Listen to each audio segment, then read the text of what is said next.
Hello, punks.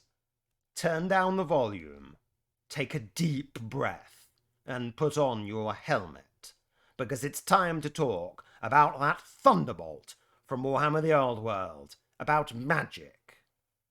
Do you know how angry I am? Very angry. So there's going to be no mana pool.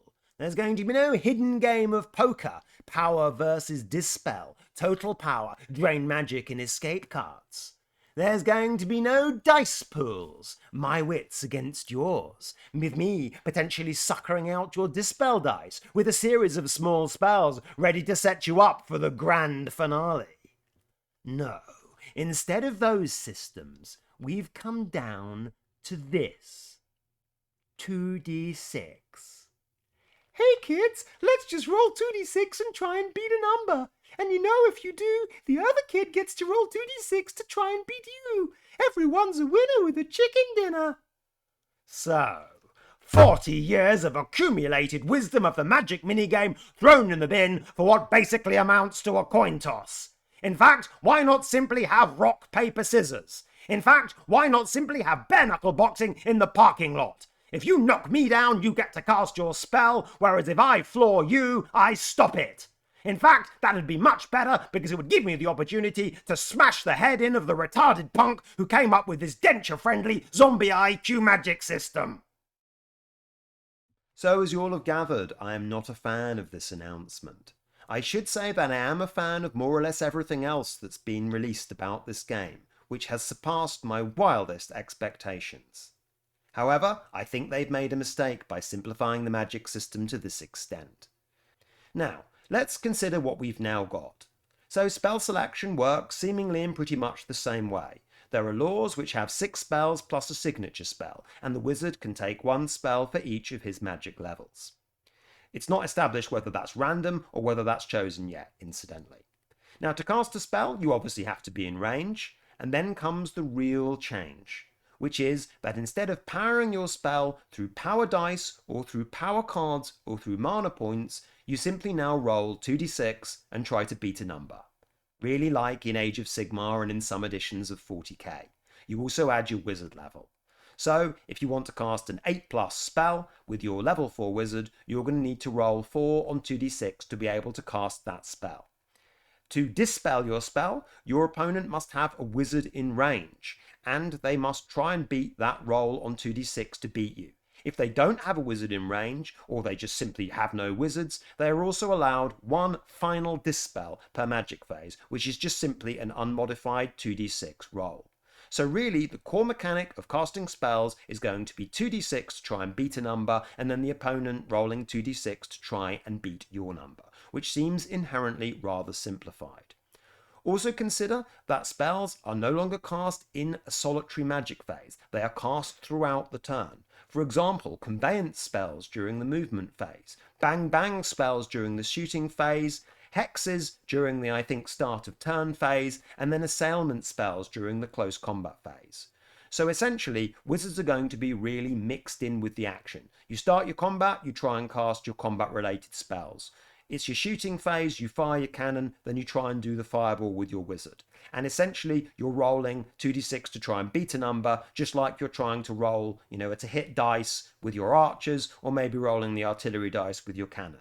In other words, the wizards are really mixed in with the action, and the core casting mechanic is always the same. Consider what a rich legacy they can draw on here from the previous 40 years of this game. The mana pool from 3rd edition, which involved bookkeeping, planning, and grand strategy. The cards of 4th edition and 5th edition, with their poker face, and also the suckering out of dispel cards with power cards. And then the dice-based system of editions 6, 7, and 8, which had really interesting interplays with broken concentration, irresistible force, and miscasts, because you were able to use your wizards as conducting rods for a central resource of power. Do you throw more dice through a low-level wizard, a smaller number of dice through a high-level wizard attempting to cast multiple spells? Do you dispel remains in play spells, and in what order?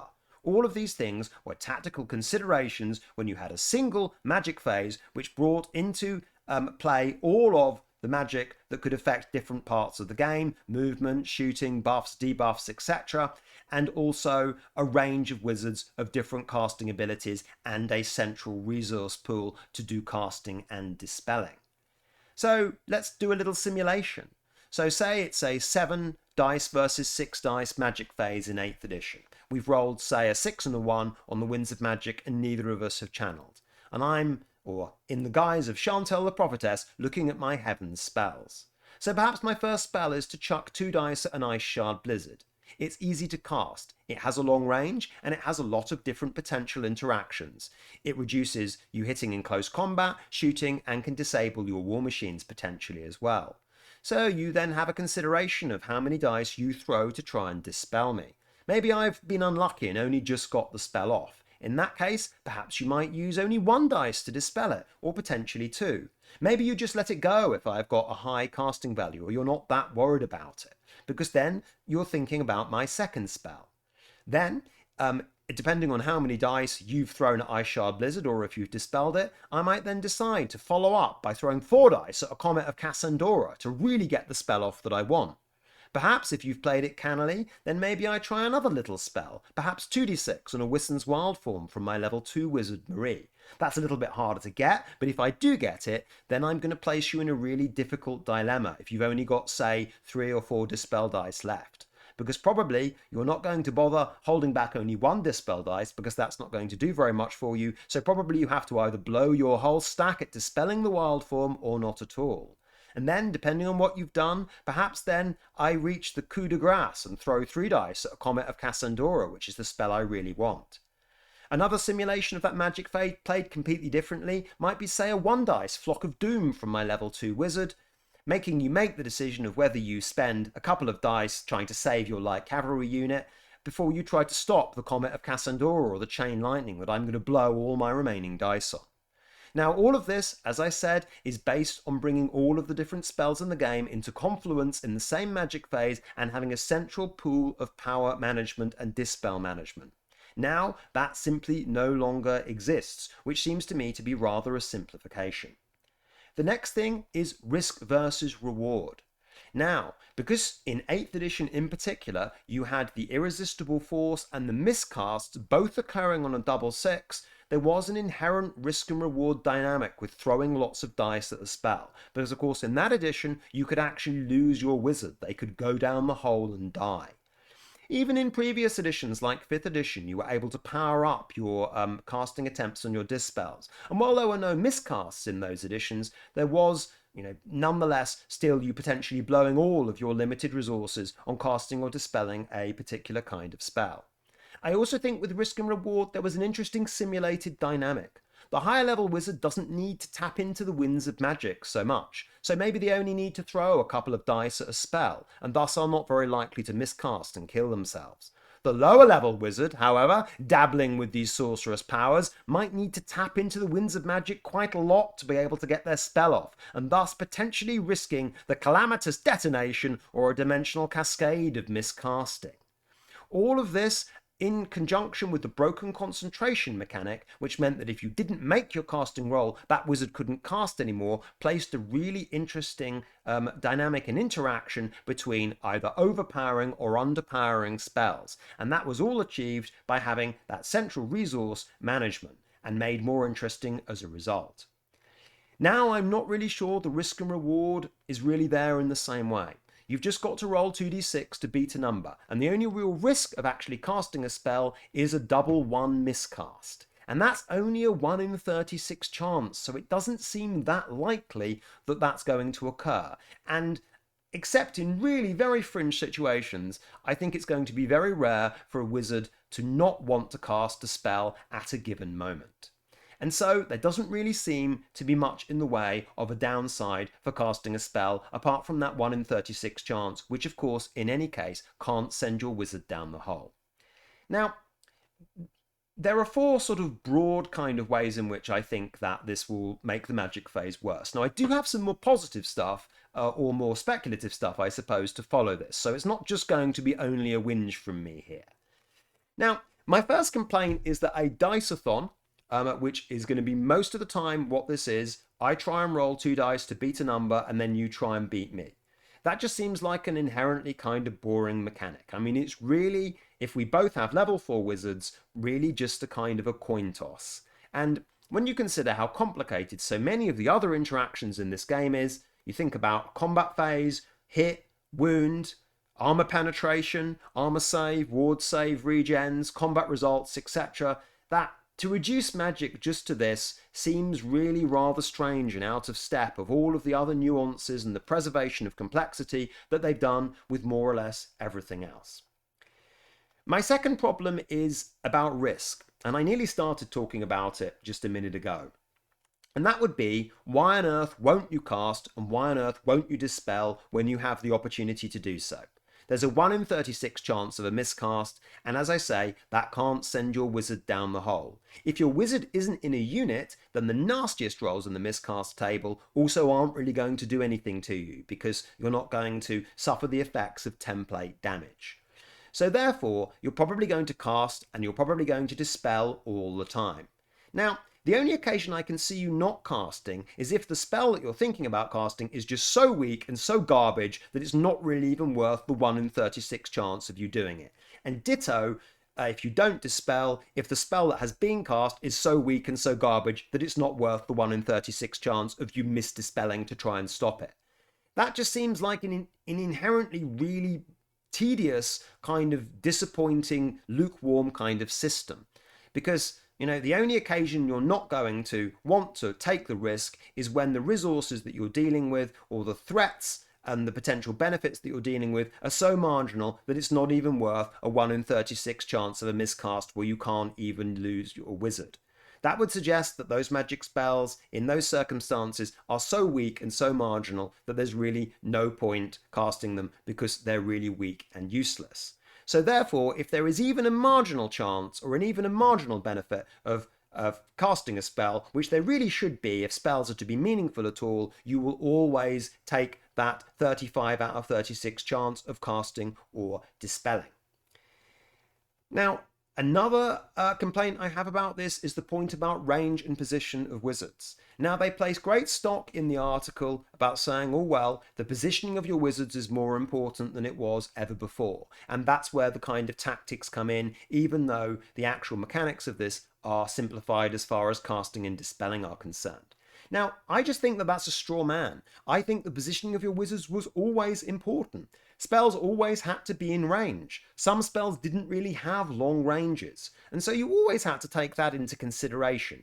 Now, I do see that spell ranges are generally much shorter than they were before, which means that your wizard is going to have to get a lot closer and risk themselves. That could be a pretty cool change. And also, of course, that these dispels are range dependent as well, which I think is really interesting. That may mean that your wizards have to push up closer. But pushing your wizards up closer and having all the incentives forcing you to do that, because you need to get within 12, say, to cast your spell, you need to get within 18 or 24 to dispel, that just seems like, forcing you to push the wizard forwards. That doesn't seem like particular risk and reward there, because at the end of the day, if you don't push your wizard forward, you're not going to be able to cast and you're not going to be able to dispel, which defeats the point of bringing a wizard to the party in the first place. So I think that they're just basically forcing you to push your wizards forwards in order to be in range and in order to dispel. And while I think that does create some potentially interesting interactions by making you have to be more aggressive with your wizards, I'm not sure I would class that as the same necessarily as tactics.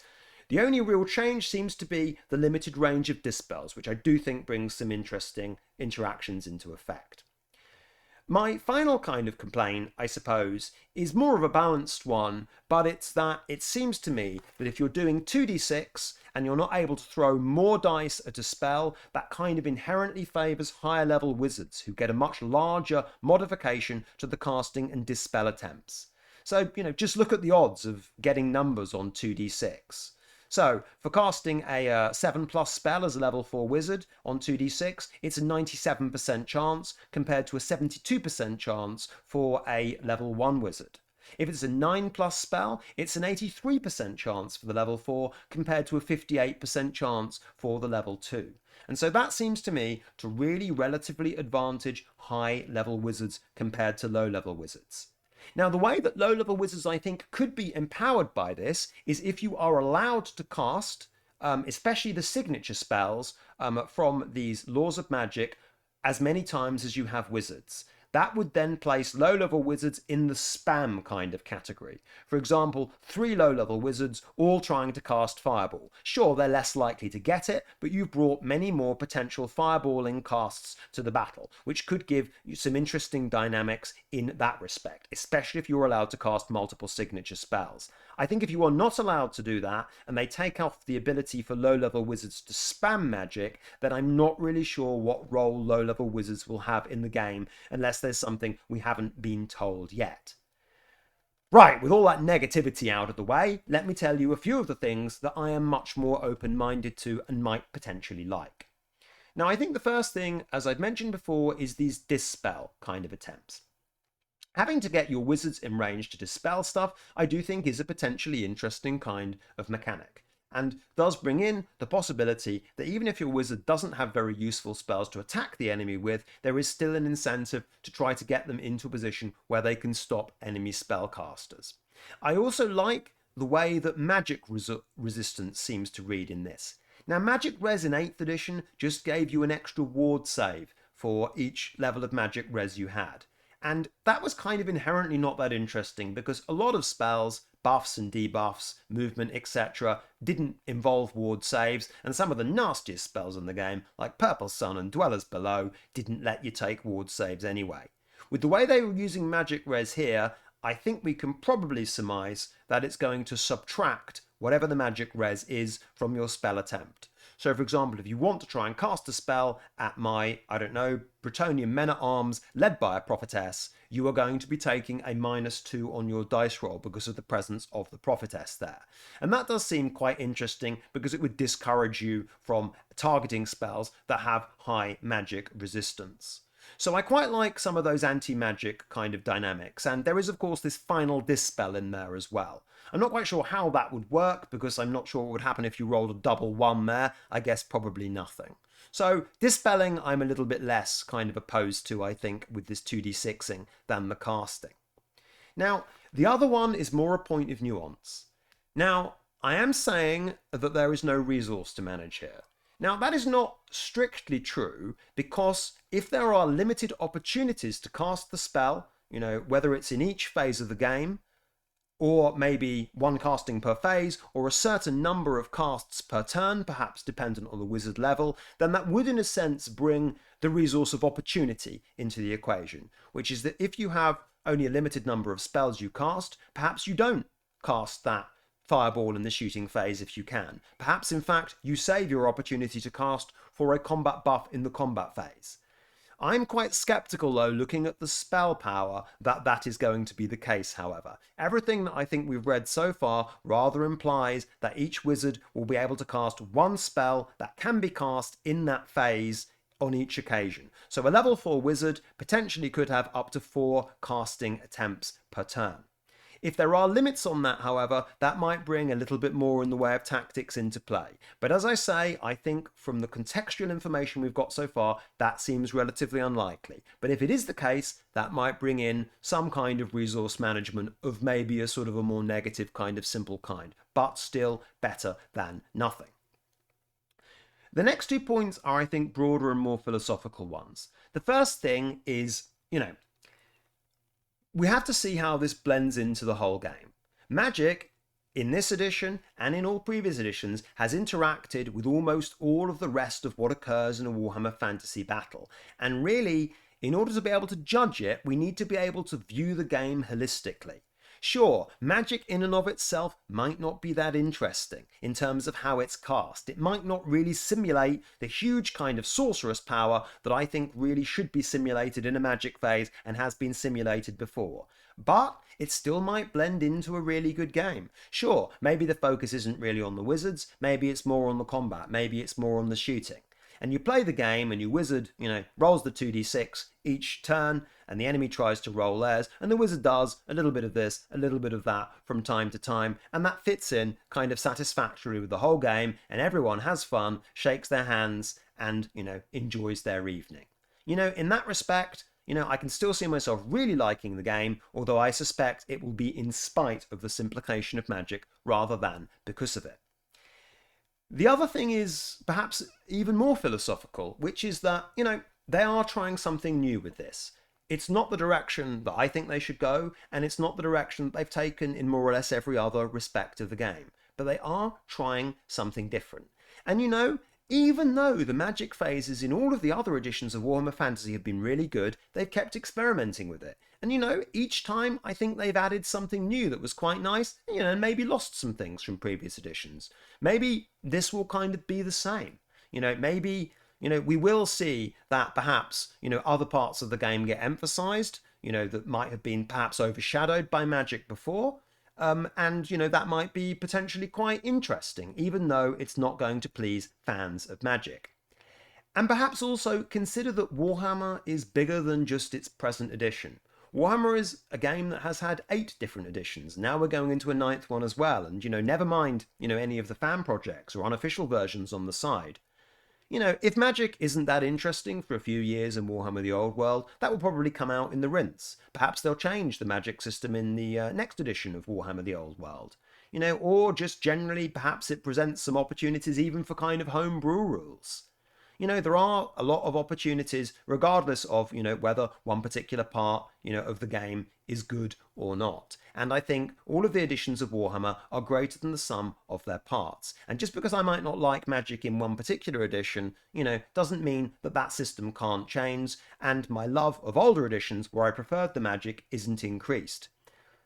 One thing I think that's very interesting about, getting something new is that it brings the old into greater perspective. You never really know what you've lost until it's gone. And it might be that the sentimental siren song of 8th edition and the dynamics of that dice-driven Magic phase really resonates in this new 2d6-a-thon kind of world. Perhaps that might make some players want to go back to 8th edition and play that, even though they haven't done so for a while.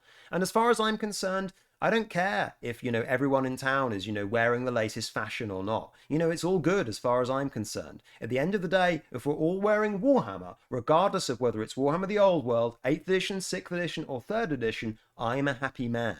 And so I think that there's something to be said for thinking about these changes in terms of the kind of greater game, which is the game of Warhammer Fantasy, which began in 1983 and continues to this day, rather than just what's hot in town at a particular time. Alright, punks, I couldn't really leave without remarking on a few other things that have been revealed in this article. Well, it's confirmed that the colleges of Magic are gone, because this exists in a pre-collegiate era. I like that from a lore perspective, but I have to say, I do rather like the colleges of Magic. It also seems as though we're not going to quite get proto-colleges under other names, because, for example, human wizards can only choose from battle magic, elementalism, illusionism, and then maybe demonology as well. And that's only 4 different magic decks rather than the old 8. And each of them is only going to have 7 spells in them, so battle magic only going to be 7 spells. And so I think that even though we've been told that some named spells, such as Dwellers Below, are still in existence, they're not going to be expressed in the same thematic way that they were through the 8 colleges of Magic. And it'll be interesting to see how they deal with that.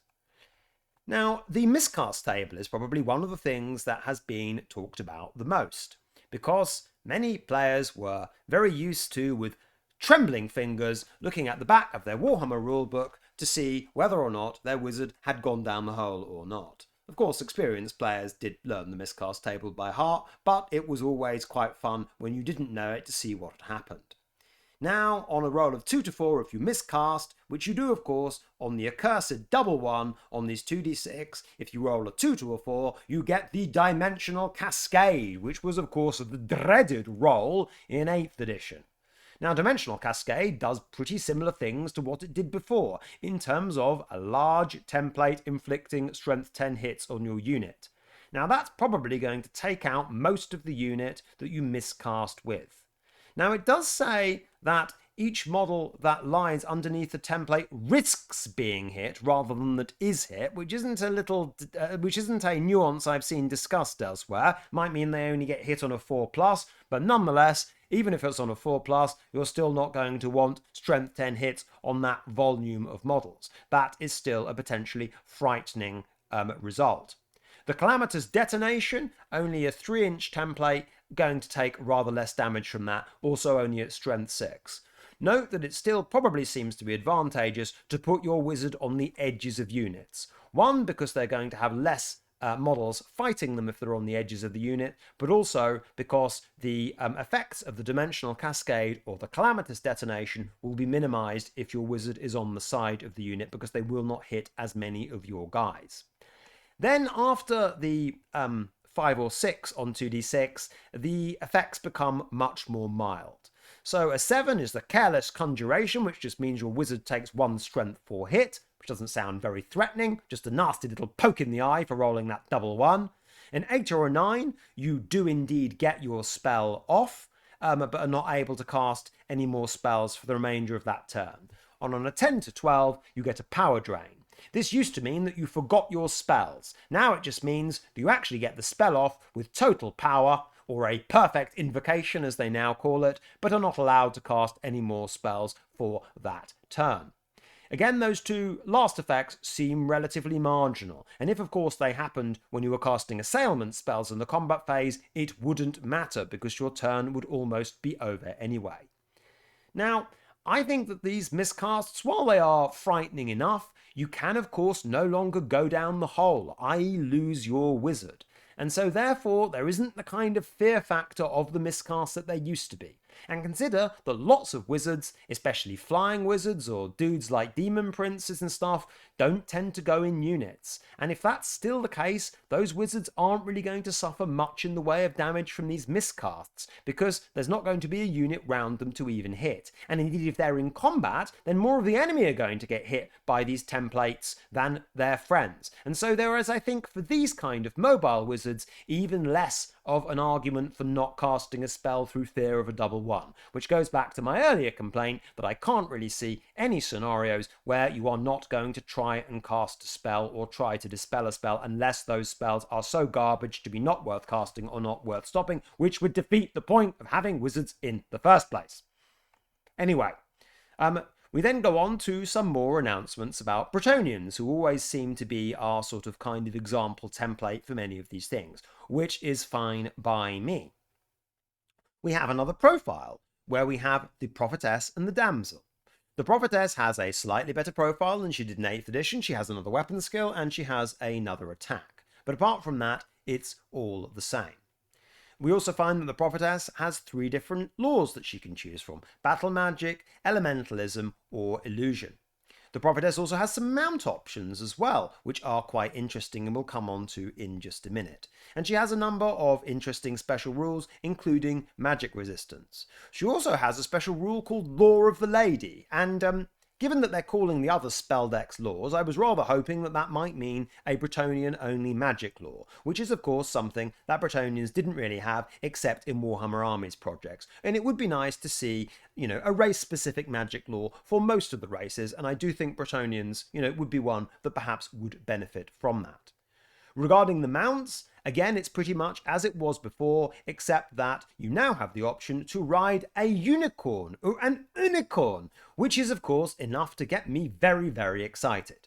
Although I quite like unicorns when they're not ridden by anybody. But that's another matter. So the unicorn actually simply alters the mount of the rider. It gives the rider an extra wound, and also can sort of attack in and of itself. Now, this was also the case, of course, before in 8th edition. Monstrous Cavalry, you took the toughness and the wounds of the mount, and profile was effectively merged with the rider, unlike with dragons or other larger monsters, which had independent profiles. So we don't know yet whether Monster and Rider, which created a lot of complications in the rules, is still there, or whether we've got a sort of a merged profile or not, because the unicorn is not a monster. The unicorn has quite a lot of special rules, including the intriguing countercharge, which of course was hinted at earlier. That would be very interesting to see how that resolved. The unicorn also has a variety of things like armor piercing. It's got something called beguiling aura. I don't know what that is. Stomp, swift stride, pretty much like it used to do before. And so, that's all to the good. I think it's nice that we have the unicorn as a mount option for regular damsels and prophetesses rather than just simply Morgana Le Fay. We then see 3 example signature spells from the 3 laws that the prophetess or damsel is allowed to bring with her to the battlefield. Now, one of them is the Hammer Hand, which is, of course, was revealed in another announcement and is the signature spell from Battle Magic. Now, this is, of course, one of these spells that involves getting your squishy wizard actually into combat and thus potentially risking themselves. I would speculate that it's probably likely to work if your damsel or prophetess is simply in combat with a unit in the unit she's with, rather than her having to have base-to-base contact, which of course would also mean that she would be allowed to stand in the second rank of a unit of knights as she traditionally was in, the sort of chivalric Bretonnian lance formation before, where the lady was protected by having the knights form up around her. The other 2 signature spells are new. One of them is from the Law of Illusion called Glittering Robe, which of course used to be a spell in the Law of Metal in 8th edition and the Gold College's Law in 4th edition. Now, Glittering Robe is an enchantment spell and is cast at the beginning of the turn and inflicts a -1 modifier to hit on the casting unit and any unit they've joined. I assume that's just in combat rather than with missiles. So it's a little bit like a poor man's Ice Shard Blizzard. And it only works on the unit you're with. That's the first thing, which makes it quite limiting. And it only debuffs your hit rolls rather than your leadership. But -1 to hit is worth it, for its effect, as anyone who is used to facing the Mark of Nurgle in 8th edition will know. That spell seems, fairly useful to cast, although I do think it is limited by only it being able to be cast on the unit that you are with. The final signature spell from Elementalism is called Stormcall. That was also an old name for a spell from the Grey Magic Law in 4th edition. Now, this is a hex spell, which also has a casting value of 7. Now, this, I have to say, does look really weak. So all it does is reduce your movement and your initiative by 1. That seems rather underpowered, I've got to say. Now, there are, of course, swing instances where -1 initiative might make all the difference if it means that you strike first rather than simultaneously. And, of course, -1 movement might make the difference between a charge not going in or not. But if you look at it a bit more, it's only got a range of 12 inches. And, infantry, are going to be charging up to 10 inches and cavalry quite a lot more. So to get your wizard within 12 inches, just to give the enemy -1 movement and -1 initiative, that does seem rather weak to me, I must say. So there's one other thing I noticed, though, which does apply, which makes Glittering Robe worse and Stormcall better. Now, Glittering Robe removes all of the other enchantment spells that are on that unit, which means that, you can only just presumably have a single buff at any one time, which stops you stacking buffs, which is, a not insignificant kind of change. Don't know whether it's good, don't know whether it's bad, because I've not seen all of the other magic spells. The Stormcall removes the effects of hexes that are on the target unit. Perhaps it blows the hex spells away. That would actually seem to be perhaps a more important effect than the -1 movement and -1 initiative. That in and of itself seems quite interesting. Actually, in fact, now I'm thinking about it, that's actually going to make that spell even worse than it already is, because that hex is going to remove all other hexes on enemy units. So exactly, the same actually applies as was for the Glittering Robe. It means that only one debuff can be in operation at any given time, stops them stacking, which again, is something we'd have to see the whole rules in a sort of holistic full picture to be able to comment on more. It then ends with, to be honest, some rather defensive kind of language, I thought. It says it may be simplified from editions past, but it retains its tactical depth. Well, that's nice, isn't it? It also says in other places that the new system is quick. It also says it is simplified. It also says it's smooth. Yes, I played this game for its quickness, its simplicity, and its smoothness. That's the whole reason why I got into Warhammer Fantasy in the first place. I think I'm sliding back there into Dr. Blaxill mode, and so then I think it might be rather a good time to end. Alright, punks. I hope you enjoyed that little debate. You know, these cops round here are pretty slow, aren't they? Maybe you think that rolling in the 90s is enough to outdistance them. But don't get arrogant, punks. Don't get complacent. You need to move fast. So keep up. Let's hit the road and see what awaits us at the next checkpoint.